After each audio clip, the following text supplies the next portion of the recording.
এ কে? গাড়ি তো ভালোই চালায়। না, ও জয়েন করছে এই মাসেই। ছেলে ভালো, আগে 6 বছর গাড়ি চালাইছে। স্যার, গিয়ার অয়েলটা আর মোবিলটা একটু চেঞ্জ করা দরকার। আমি চেক করে দেখছি যে গিয়ার অয়েলটা কালো হয়ে গেছে। চেক করছো তুমি? আচ্ছা আচ্ছা। ড্রাইভার ড্রাইভারকে বিশ্বাস করিস না, এরা ধান্দা করবো। জিনিস দিব 1000 টাকার, বিল করবো 5000 টাকার। নিজের কাম নিজে করিস, এগুলারে বিশ্বাস করিস না। ড্রাইভাররা কখনই ভালো হয় না, এটি বাট পার। স্যার, আপনি একটা কাজ করেন, আপনি মোবিল আর অয়েল ব্রেকটা কিনে দিন, আমি নিজেই লাগাই নিব না। তাতে করে মিস্ত্রি খরচটা লাগবে না। এই বামে রাখো, বামে রাখো। শোনো রোমান, তুমি এখানে একটু দাঁড়াও, হ্যাঁ? ওদেরকে একটু সামনে আগায় দিয়ে ঠিক আসতেছি। আছে স্যার।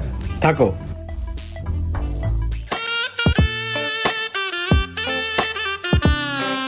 কতক্ষণ হয়ে গেল, স্যার এখনো আসতেছে না।